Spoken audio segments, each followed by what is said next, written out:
Do you want to be healthier, yet you just don't know what to do? All these shows telling you this and that, but nothing seems to work.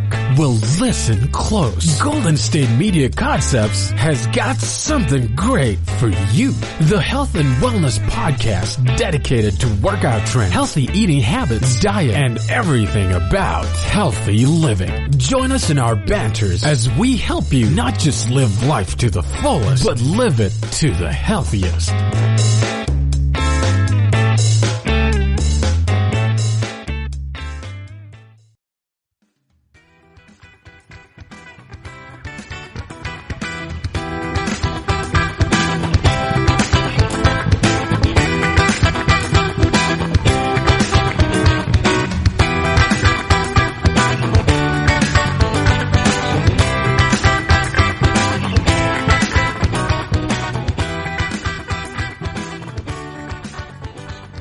What's up, you guys, and welcome to GSMC Health and Wellness Podcast, brought to you by the GSMC Podcast Network. I'm your host, Cynthia. Happy Monday, everyone. I hope you all are having a fantastic day, morning, evening, whatever time you are listening and tuning in right now. I hope that everything is just going smoothly. And if it's not going smoothly, then I hope you guys are finding effective ways to make it go smoothly. I picked up this book. Well, actually, let me retract a little bit. So my friend from Vegas was in the Bay Area. She was hosting a socially distant event, okay? Maximum of 10 people, socially distant, mask required, okay? So let me just put that out there so no one attacks me. And she was hosting an informational event in the Bay Area for this project or business she's involved in. So I just went there to support.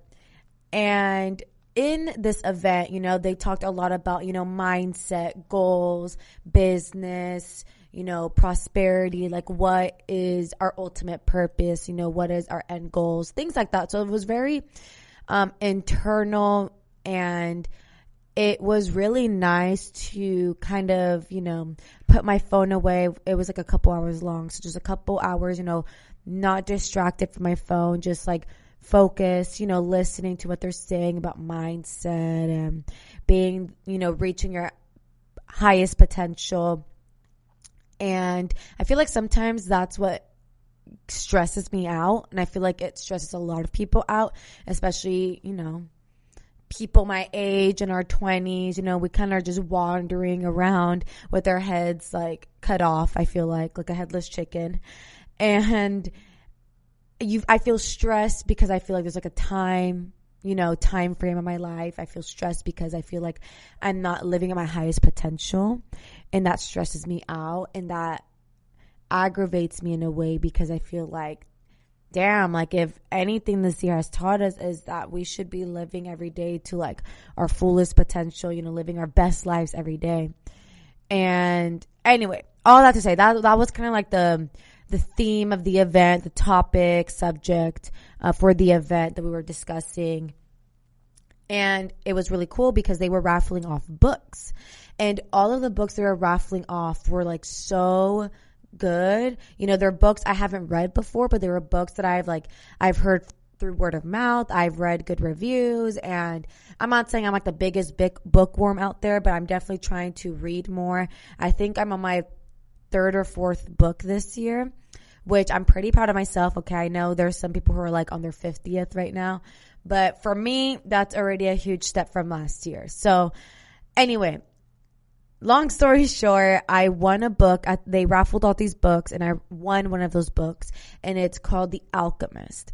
And I'm sure many of you have heard of it or read of it, but everyone told me who was at the event, they're like, oh my God, that's such a great book. Like, you're going to love it. And I'm only a third of the way reading it right now, and I absolutely enjoy it. It's fiction, but it's definitely carries a theme that, again, I think we all can connect to. And I think that's what makes the book so great, is that it's highly relatable. We all see ourselves in that story of the shepherd, right? It's about the shepherd, and he's just basically navigating through this path, his destiny. Anyway, this isn't a book review podcast, but I wanted to mention it because I guess that's why I'm in a bit of high spirits right now, you can say. Right before I came into the studio to record this episode, I was reading The Alchemist for about 20, 30 minutes at home. And I don't know, it's just like so good, again, to disconnect from social media and just take my brain to somewhere else and, just really internalize what I'm feeling and thinking. And I don't know, I really like it. I really am enjoying the book, and I feel like I'm going to finish it by the end of this week because I'm just like hooked on it. So anyway, that's what we're here to talk about my book adventure. We're here to talk about functional training. And I want you guys right now in the comments to let me know if you know what functional training is. Have you heard it? Yes or no? And, why do you think it's important, or why do you think it's not important? But I'm here saying it's very, very important. We're going to be talking and dissecting a bit into what exactly functional training is and why it's important. It's not as complicated as it sounds, okay? Don't worry. I feel like you put the words functional and training together and it like blows people out of the water. They're like, what the heck is this? I know for sure before I got into the fitness game and I first heard the term, I was like, huh? There's so many different styles of training nowadays and different methods in working out that it can get a bit confusing and overwhelming. So I'm here to just put that disclaimer out right now that functional training is not as complicated as it seems. If you've browsed, for new group fitness classes to try lately, whether it's online or in person, if your gym's open, chances are you've seen functional training in a workout description. Like most health and fitness terms, it may seem like a meaningless, buzzword at first, something to just grab your attention. But unlike marketing speak meant to confuse you and sell you the latest and greatest product, functional training actually refers to a legit type of workout, okay? So don't feel like you're getting played. In fact, it's something every single person should do as part of their fitness program. Like, functional training is very, very important, and it's not just a marketing buzzword that, these fitness studios and gyms put out in the description of a class just to get you to try it. No, it's like I just said, it's legit. And yes, everyone really should be doing functional training, though you may not need to shell out for a training workout class to do it, okay? You don't need to do a training workout class, I'm going to kind of put Barry's Bootcamp out there. I've done a few Barry's Bootcamp classes. Trust me, they're very trendy. A lot of good looking trainers, right? They sell looks, loud music, the red room. I get it, the aesthetic and whatnot, but you don't need to pay a $30 drop in to take a Barry's Bootcamp when you can do the same functional training type exercises and fitness regimen at home even. And functional training has a purpose and translates to an activity beyond your workout, okay? So I'm actually going to let you guys sit and ponder on this a little bit, okay? So I want you guys, we're going to take, a very brief break right now. And during this break, I want you guys to let the term functional training marinate. And I want you guys to think throughout this minute or so of the break what that entails. What is functional training? So we're going to come to a very brief break. And when we come back, we're going to dissect into this specific term.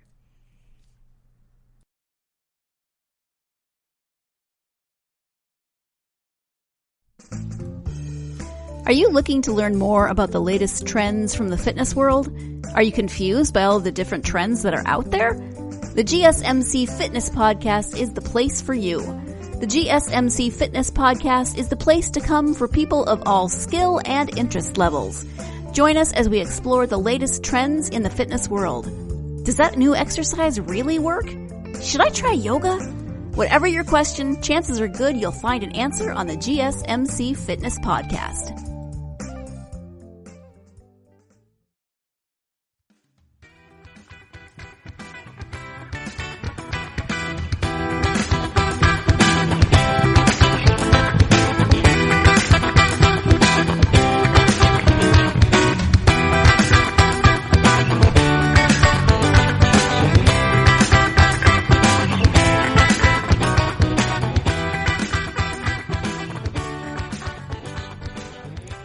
up, you guys, and welcome back to GSMC Health and Wellness Podcast. So I hope you guys actually took that time during this break to think about what the term means. Again, let me know in the comments what you guys think functional training is. Because like I said, I thought it was a little marketing word they just threw at my face, and I was completely clueless when I first heard the term. But the main word here that I want everyone to focus on is function, okay? Functional training, function. Function is purpose. So functional training is just training that has a purpose, basically, okay? More than that, functional training is focused on movement patterns that have a purpose. In other words, functional training mimics the same movements you do in your day-to-day life, okay? The purpose can be related to getting better at everyday activities like walking, something we do every day, walking, squatting to pick something up heavy, or squatting, to use the bathroom, pushing a revolving door, or getting in and out of a chair, or preparing to compete in a sport like soccer, football, tennis, whatever the case may be. A functional workout is simply one that strengthens you in a particular way that directly translates it to an activity outside the weight room. So for most people, the practical application of functional training is to make daily activities easier to perform, okay? So again, the movement patterns you do in functional training are the same movement patterns you do in your day-to-day life. So for instance, really simple one, the stair stepper, stairmaster, the cardio machine. You're literally mimicking the exact same movement you do walking up a flight of stairs. Or when you do walking lunges, right? When it's one foot after another, you're also mimicking a walking pattern. I'm going to give you guys another example of functional training. One that I actually specifically do once a week, okay? And I didn't used to do this beforehand, okay? And I'm going to tell you why I started doing and applying functional training after this specific incident happened. Well, it's not really an incident. I'm sure many of us can relate to this. This is pre-COVID times, okay? Tear.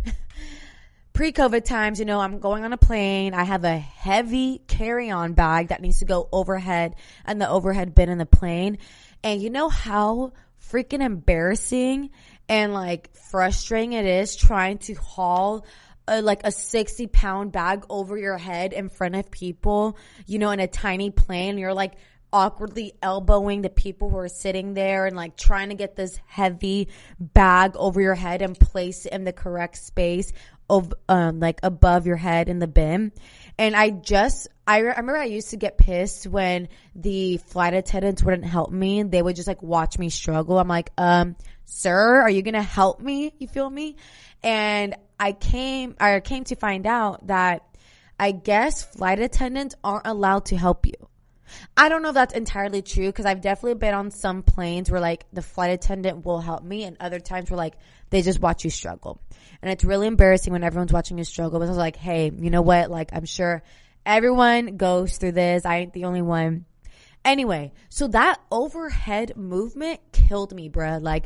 My back, done for. I was already uncomfortably sitting in a 6-hour flight to Miami from this damn bag I'm trying to lift over my head. So that right there is a perfect example of me having a weak stabilization and weak overhead movement pattern. So for that reason, I started implementing barbell push press, shoulder presses, things overhead. I would do things like overhead reverse lunges, to focus on my stabilization, my alignment.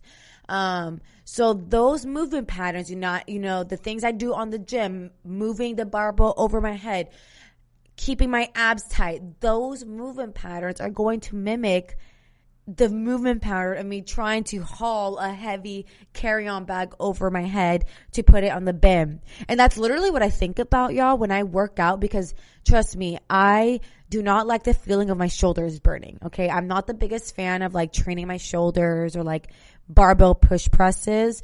But literally the only reason why I do them is so that the next time I do get on a flight, I'm like already, my body's prepared. Like, okay, you know, we've been doing this in the gym. Let's now do it in real life. And I don't have to go through that embarrassing, you know, those embarrassing moments of trying to like, you know, struggle and put a, you know, try to haul a really heavy carry-on bag over my head. I'm sure most of you feel me on this. Most of my, you know, smaller women, I know I'm not the only one, but that's literally what I think about every time I like do those certain exercises overhead. I'm like, okay, this is literally for next time you're going to hop on a plane. Like, you just got to push through it. So anyway, that is functional training. It's training with purpose, movement with purpose. Okay. Increasingly, fitness studios are adding classes that can help people get stronger in their everyday movement patterns. Dan Henderson, he's the co-founder of the Functional Training Institute in Australia.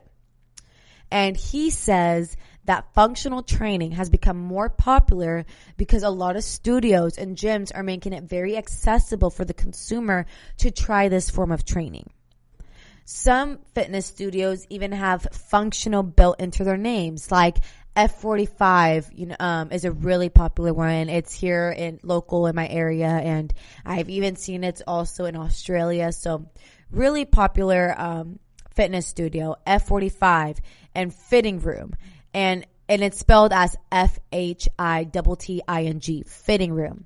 And the FHIT stands for Functional High Intensity Training.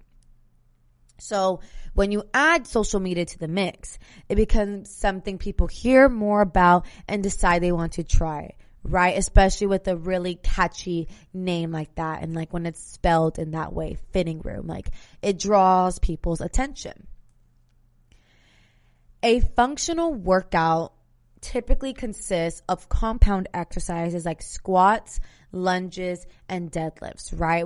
I think I've dedicated an entire episode to just compound movements and compound exercises. And you guys, those are not just meant to be for strength purposes as far as like hypertrophy, muscle growth.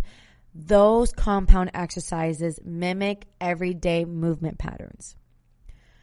Compound exercises require more than one muscle group to work together, like a squat, deadlift, lunge, or push-up. Because of that, they typically mimic everyday movement patterns like pull, push, squat, hinge, rotation.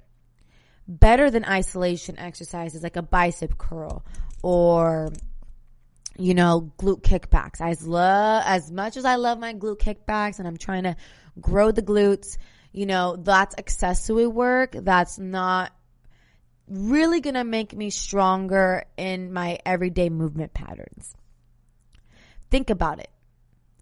How often do you simply stand in place and lift something from a waist level with just your biceps? Or, you have to kick something back with your butt. Like, probably rarely, if ever. Now, think about this. How often do you squat to lift something off the floor? Or lunge to tie your shoe? Or push your door open? Right? Compound movements. A majority of functional training movements are multi-joint, and a functional training program should incorporate movements in multiple planes. That means moving forward and backward, side to side, and incorporating rotational movements. For the same reason, functional exercises require free weights, not machines, okay? Machines require you to move in a very specific and rigid way. And that doesn't mimic how your body actually moves, in real life. So machines are great for beginners. Machines are great for accessory work at the end after you've done your free weight compound movements. So, for example, think of the leg extension machine for your quads. You're never going to just use your quads, right? They're going to work with the glutes, hamstrings, and your core. During a functional movement like a squat, instead is much more efficient from a strength training perspective and also allows you to train the muscles to work together seamlessly since they never really operate alone. But with all of that being said, you guys, I'm not trying to bash on like isolation exercises. I'm not here saying that you don't need to do them, because you definitely, especially if your goal is to target a specific muscle group for growth, you definitely do want to include isolation exercises. That's not to say that isolation exercises don't ever have a purpose. If a client came to me with an acute injury and I needed them to strengthen a particular muscle group, I might have them isolate that muscle group. But that wouldn't be my primary area of focus. Most people's workouts, if you're working out to be in shape and improve overall health, should consist mainly of compound and functional movements, with isolation exercises peppered in, as needed to address a weakness or improve stability in a certain joint like your shoulders, your hips, or like I said, for hypertrophy, for muscle growth. So you guys, we're going to cut into a very brief break right now. And when we come back, we're going to dive more into functional training.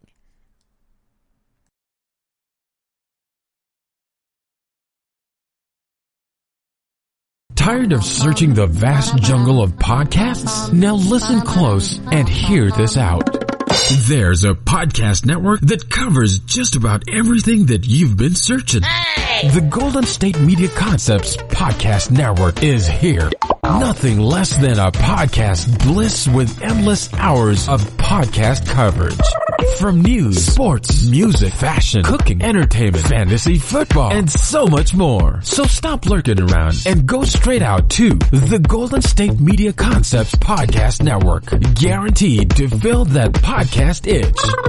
Whatever it may be. Visit us at www.gsmcpodcast.com. Follow us on Facebook and Twitter, and download us on iTunes, SoundCloud, and Google Play.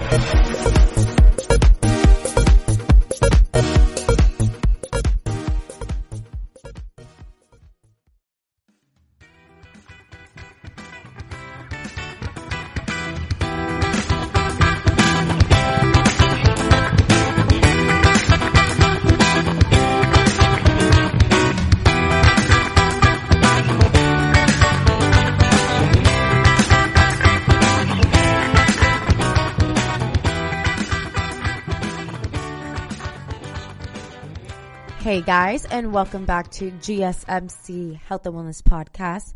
So like I said, we're going to get a little deeper, more detail oriented in terms of functional training and how it improves your body. Functional training improves your body's ability to work efficiently as one unit, right? Our entire bodies work think of it as an automobile, right? Like we need all parts of our body to work cohesively as a machine so that we're able to move efficiently and properly throughout our day.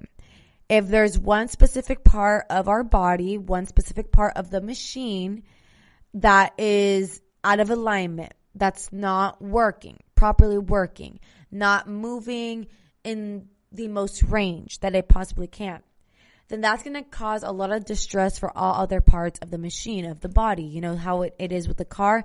There's the same thing with our internal, our insides. By training multiple muscle groups at the same time, you're helping your body function better as a whole. You're training it to be a system and not just individual parts that work independently, right? Training different parts of your body to work together is going to keep you safe.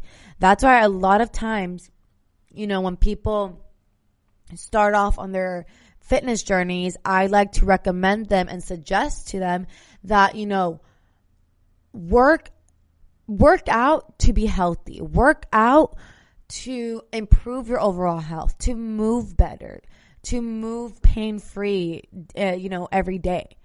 Don't focus solely on just growing your biceps or growing your chest or growing your booty. That will come in time. The main thing is to focus on proper alignment, proper movement patterns.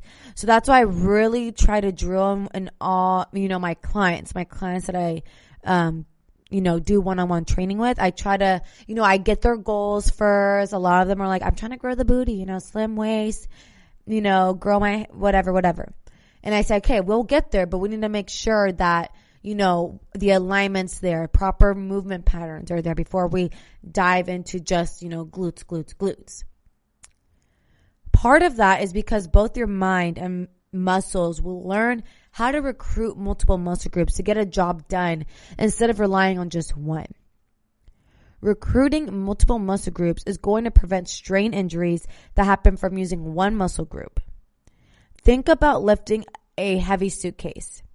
If you do it incorrectly and just bend over instead of squatting or deadlifting, you're likely to use and potentially strain your lower back muscles. You may even end up really hurting yourself by, say, rupturing a disc, which is very common, and it's an extreme but not unheard of result of improper lifting that happens quite often in deadlifts if you do them, again, improperly.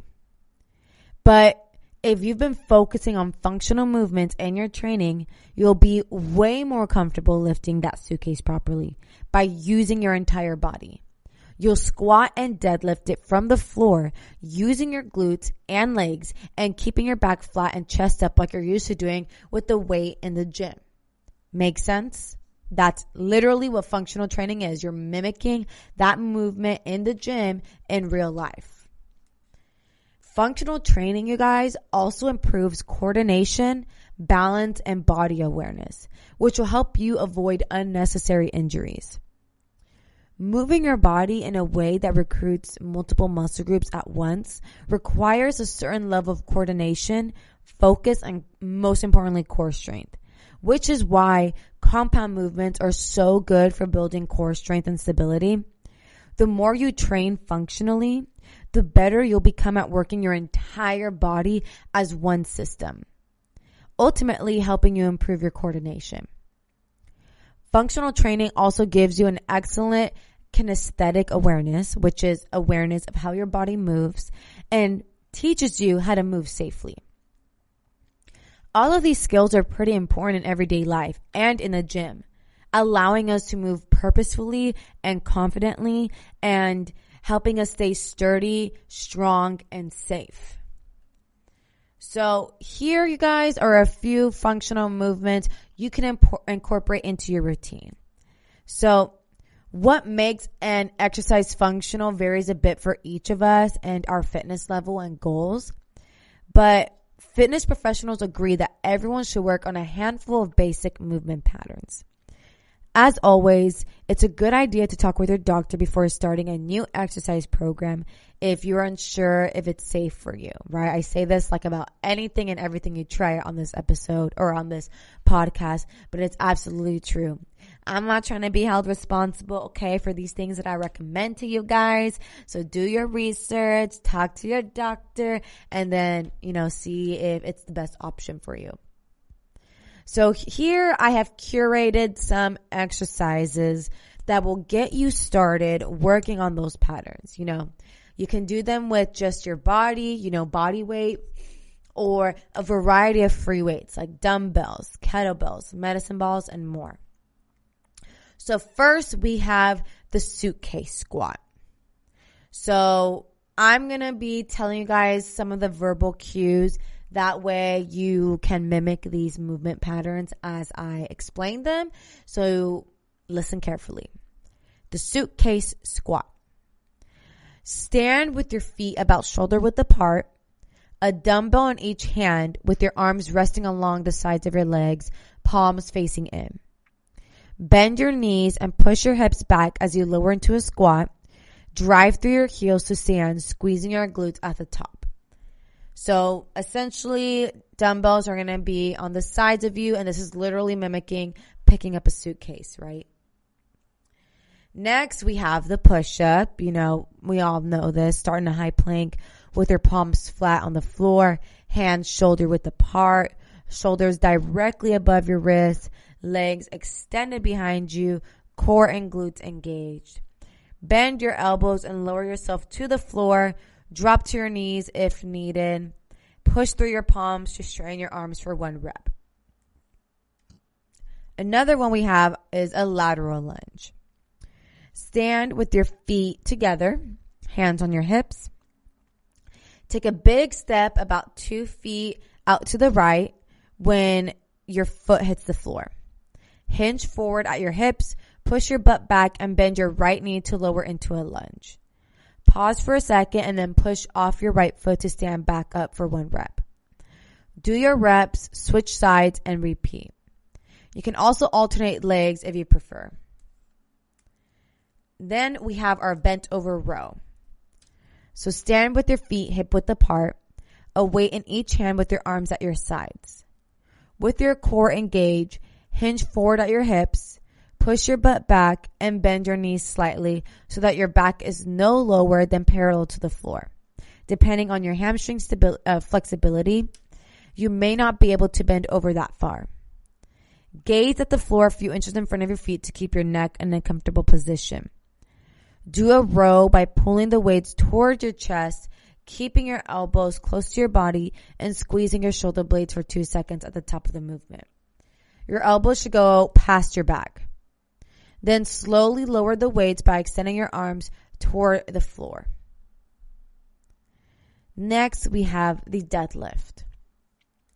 Stand with your feet hip width apart, knees slightly bent, a dumbbell in each hand in front of your quads.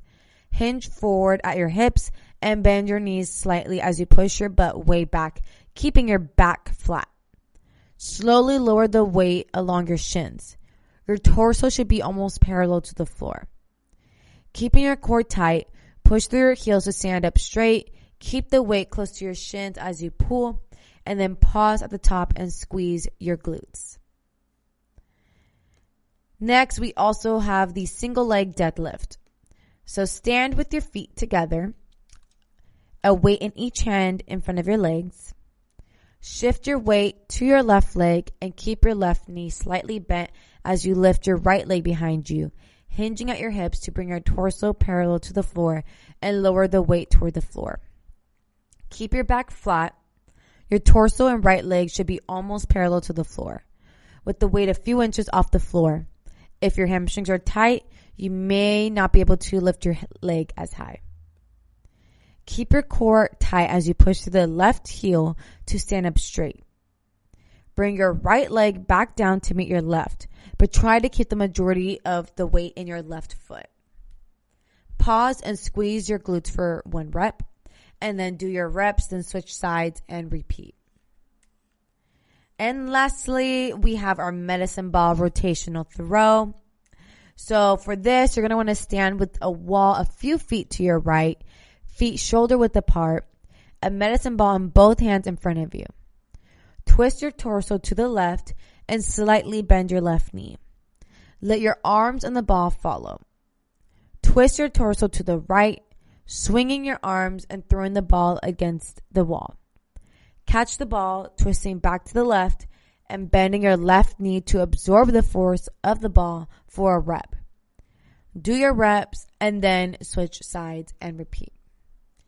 So you guys, we're going to come to a very brief break right now, and when we come back, more on functional training.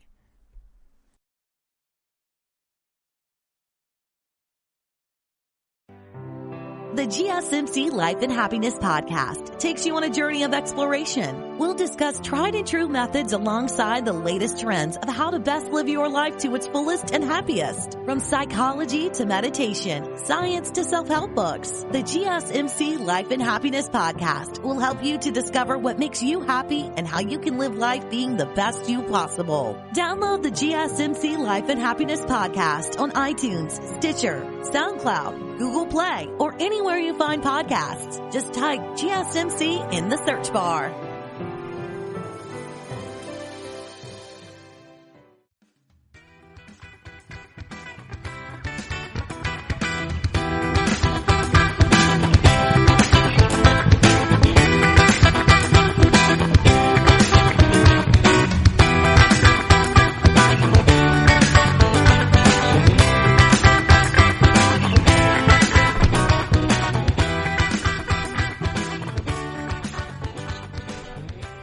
What's up, you guys, and welcome back to GSMC Health and Wellness Podcast.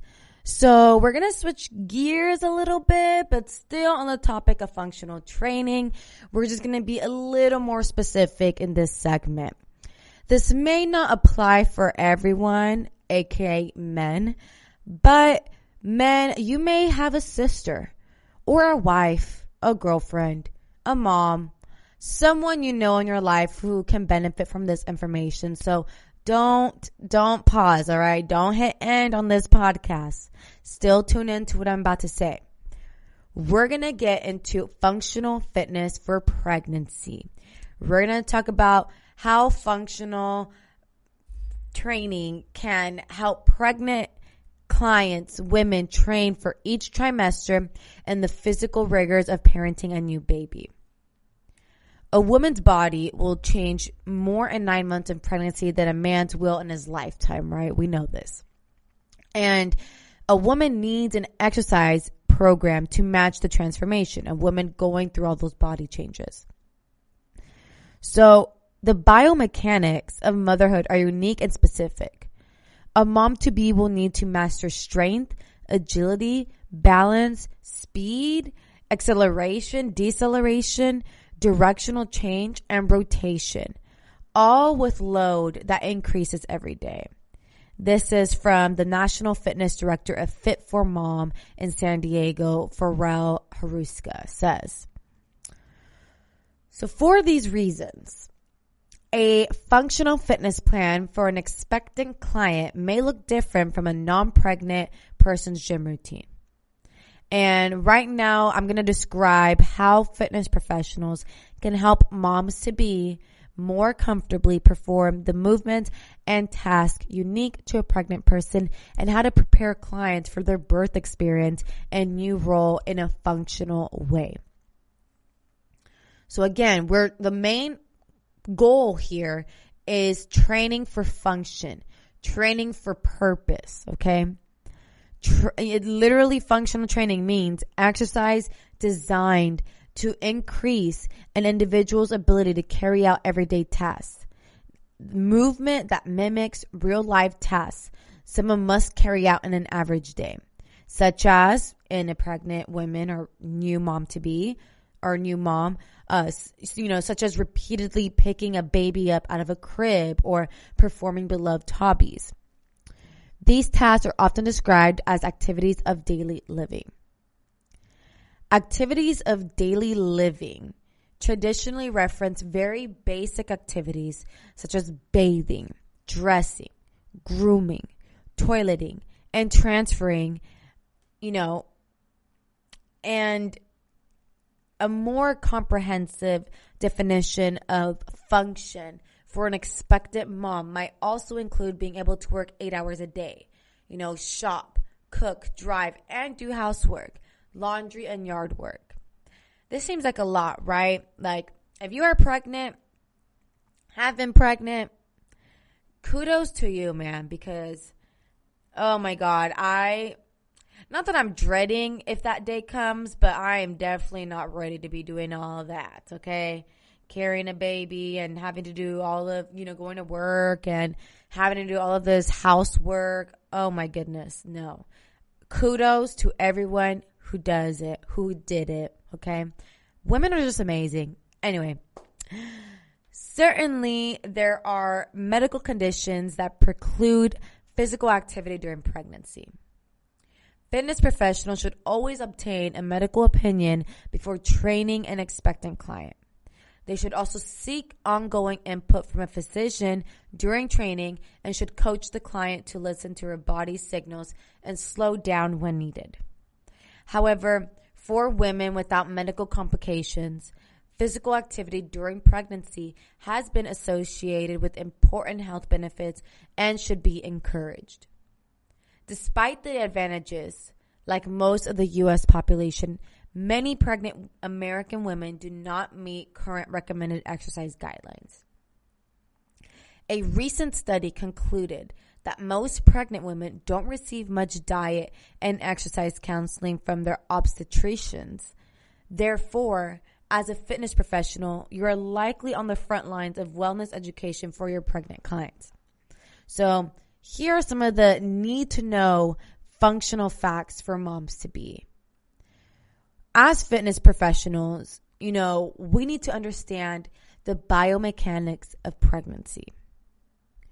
The natural adaptive changes triggered by pregnancy may affect a woman's posture and biomechanics in the following ways, okay? First being increased joint laxity. So during pregnancy, a woman's body produces more of the hormone relaxin, which relaxes ligaments, increases joint laxity, especially in the pelvis, hips, and low back. And this allows the female body to accommodate the growing uterus and critically prepares a woman to give birth, And relaxin production increases tenfold throughout pregnancy, peaking between weeks 38 and 42. And this typically makes pregnant women noticeably more flexible than normal. So just caution is advised during stretches. There's actually in one of the fitness studios that I teach at, one of the women who goes there just confided in me that she is, she just found out she's pregnant. She's like 8 weeks along. And she was actually explaining to me how her hips feel stretched. And she's like, her hips are growing and, it's that increased joint laxity that's happening. Another one, we know this, increased body weight, okay? A woman who begins her pregnancy at normal weight will gain on average around 0.64 pound of weight per week in her lower trunk area. So she should gain 25 to 35 pounds of weight overall at a rate of roughly 1 pound per week in the second and third trimesters. This can make her less stable and more likely to lose her balance and fall, especially in later pregnancy. Another biomechanic that's really important to understand is increased low back and pelvic pain. The weight of an expectant woman's growing fetus may pull her pelvis forward into an anterior pelvic tilt, and her growing breasts may create a kyphotic posture, so shoulders rounded forward. And in one study, about 1/2 of moms-to-be reported pregnancy-related pelvic girdle pain, and 1/3 noted pregnancy-related low back pain, and 1/6 had both. Another biomechanic of pregnancy that's important to understand is postural changes, and this kind of goes hand in hand with the increased low back and pelvic pain. To maintain good posture and be functionally fit, a person must be able to effectively recruit and use 3 important groups of muscular stabilizers: the deep abdominals, which are the transversus abdominis and internal obliques, the hip abductors and rotators, and the scapular stabilizers. Yet, pregnancy strongly impacts all of these stabilizing muscles. As a woman's belly grows, her abdominal muscles are gradually lengthened over her growing uterus, and the rectus abdominis muscles sometimes separate. And this is a condition known as diastasis recti. In a mom-to-be, the abdominals lose tone, making them less able to effectively contribute to the maintenance of neutral posture. The hip stabilizers are also subject to unusual stressors. The authors of a 2000 study observed gait kinematics in pregnant subjects. The researchers concluded that the physical adaptations of pregnancy were likely to place additional demand on hip abductors, hip extensors, and ankle plantar flexors during walking. So fellas, if you are listening to all of this and you got a pregnant woman sitting next to you right now, just hug her. Hug her. Spoil her. Go get her coffee, iced coffee. Oh wait, I don't actually know if pregnant women can drink coffee. Take that back. Just hug her. Appreciate her. okay? We're going to come to a very brief break right now. When we come back, more on functional fitness for pregnant women.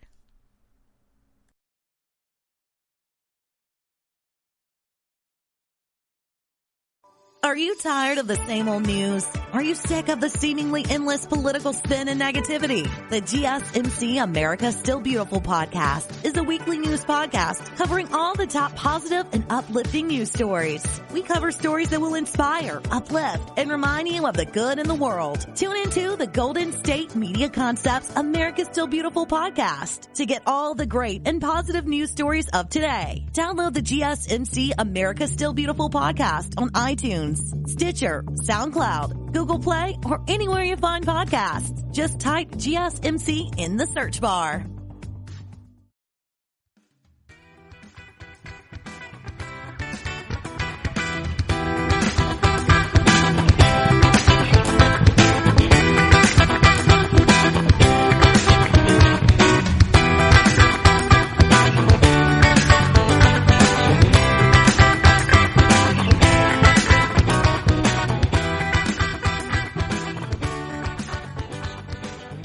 Hey guys, and welcome back to GSMC Health and Wellness Podcast.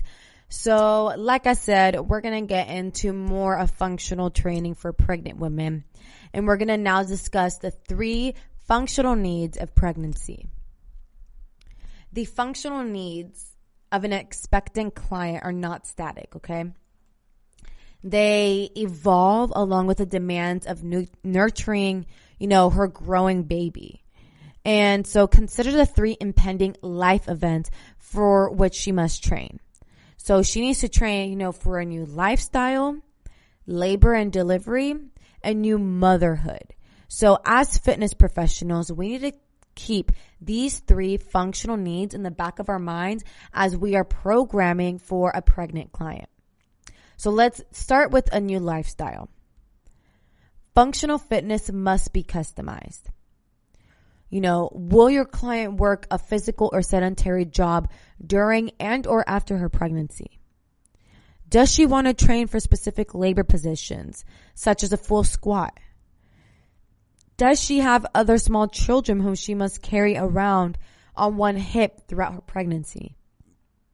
These are the kinds of real world concerns that must be factored into, the functional exercise program for the pregnant client. Next, labor and delivery. Functional training for labor and delivery is akin to a sport-specific protocol. Coaches clients, to prepare for birth in a manner similar to the way an athlete trains physically and mentally for a major competition.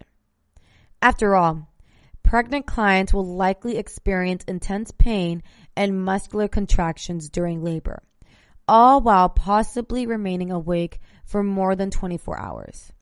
They need to train accordingly. Next, we have new motherhood. The demand of early motherhood must also be factored into a pregnant client's fitness plan. Spend some time thinking through these demands, or watch a mom in your life as she moves through her world in a maternal, role. You'll start to see some much needed movement patterns to incorporate in your client's training that will help her feel strong and possibly, avoid injury. So, functional training for the first trimester. So first trimester are weeks 1 through 12. That's the first trimester. So here are the goals for early pregnancy. The key point during the first trimester is to help a woman ease into the tremendous shifts occurring in her body and prepare for the challenge the growing baby will put on her musculoskeletal system. Okay, that's the main thing. At the outset of the first trimester, assess clients with a primal movement screen based on 4 key parameters, listed in order of functional importance: core loading, hip loading, scapular loading, and pectoral loading. For most pregnant women, The primary focus should remain on the hip loading and core diaphragm pelvic floor activation. So scapular loading is a third priority, followed by all other concerns. So here's how you can help with each. First, with core loading, which is, again, abdominals, diaphragm, pelvic floor. The diaphragm is the foundational component behind nearly all muscle imbalances. He calls proper diaphragmatic breathing the single most important exercise that will ever be instructed for the modern pregnant women. Proper coaching of diaphragmatic breathing will look like this. Fill the belly, ribs, and lower back first. Only with a very deep breath does the chest, neck rise, and if it does, it should be only the last 1/3 of the inhalation. Next, every woman should start incorporating pelvic floor or Kegel exercises in her first trimester. The earlier this training begins, the better, basically. Gaining pelvic floor awareness is easier prior to introducing the load of a growing baby. Gaining and maintaining pelvic floor strength will help prevent back and pelvic pain, incontinence during pregnancy, and most importantly, long-term incontinence and possible organ prolapse. Finally, early pregnancy is also a great time to incorporate core strengthening exercise. Who uses the Supine Sarman Rehabilitation Series for expectant clients. Next, let's get into hip loading, so glutes and low back. A new mom is going to find herself bending at the changing table, at the car seat, and just about everywhere else until her kid is old enough to no longer be carried everywhere. So, Goodlay emphasizes the importance of educating clients in correct hip hinge technique, loading the glutes, versus just rounding the spine when lifting. Indeed, most pregnant women's glutes are underactivated, and deadlifts can improve this. A pregnant woman's back is significantly more at risk during unsupported forward flexion than when she is not pregnant. So be cautious when, assigning deadlifts for pregnant clients. For women who consistently struggle with deadlift technique, try a squat instead. So it's recommended sumo squats, which support the sacroiliac joints as a woman's relaxin levels increase and her pelvis becomes increasingly unstable.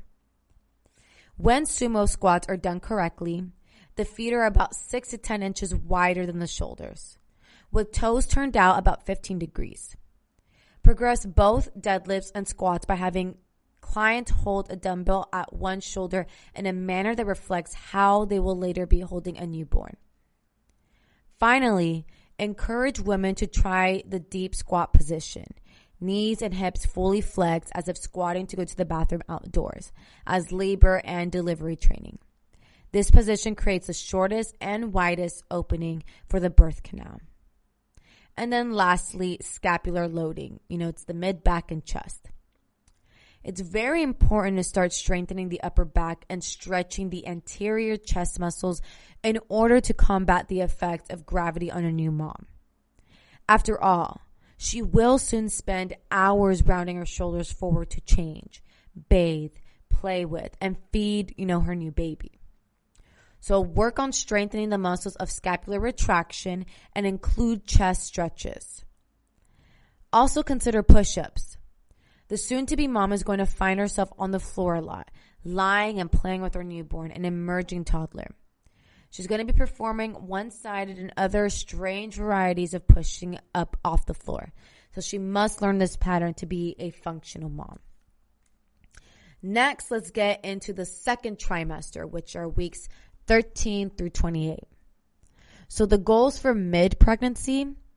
The second trimester is when a pregnant woman finds that her energy level is returning and her baby bump is starting to show. A second trimester client should begin building her strength and endurance in preparation for baby weight gain. At this stage, advise women to pay close attention to how an exercise feels on the spine, abdomen, and groin. When a client feels pulling or tightness or it just doesn't feel comfortable anymore, she should discontinue that particular exercise. Areas of importance during the second trimester still include the core, includes the upper back, and the arms. So for core stability, concentrate on core strength in various planes of motion. For example, the standing wood chop is a highly functional movement for moms. Women should avoid lying flat on their backs at this point in their pregnancies, because the weight of the growing baby could cause a relative obstruction of venous return, and it could impede the return of blood from the lower body to the heart. This may lower cardiac output and cause orthostatic hypotension, which is dizziness due to an acute drop in blood pressure. So it's recommended doing modified supine, like semi-sitting, or possibly standing abdominal exercises instead. And then for the upper back and arms, the second trimester is the perfect time to focus on the upper body, as the postpartum period will encompass a lot of lifting.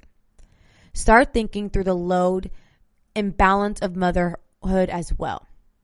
A new mom will hardly ever be equally loaded on both sides of her body, since she will often be carrying a baby in one arm for months to come. To compensate, use exercises that throw the body off just a little, such as low rows with one arm instead of two. Also, include upper body movements that involve rotation and lever extensions. For example, when a mom puts her baby in a crib, her arms are extended. She then rotates and flexes at the spine. Mimic some of that movement pattern in the biceps curl plus a forward extension of the arms with weights or tubing. So again, training for functional fitness during pregnancy means addressing both the postural and biomechanical shifts a woman experiences, as well as the impeding events of birth and early motherhood. But the most important thing you can do is to teach a pregnant client to pay attention to her body's signals and slow down when needed. Exercise during pregnancy is to maintain the health of the mother and baby and to prepare the body for birth, not to lose weight or get super fit. Pregnant clients should talk to their doctor or midwife and be smart about their exercise goals. There's never a more important time than pregnancy to listen to your body. So expecting women should find a healthy balance between rest and exercise, and remember, it is a short time in the big picture. That is the fundamental truth of functional fitness during pregnancy. So you guys, that's going to wrap up today's episode here at the GSMC Health and Wellness Podcast. I really hope you guys enjoyed today's episode regarding all things functional. Again, it just mimics the things that you do, the same movement patterns you do in your day-to-day life.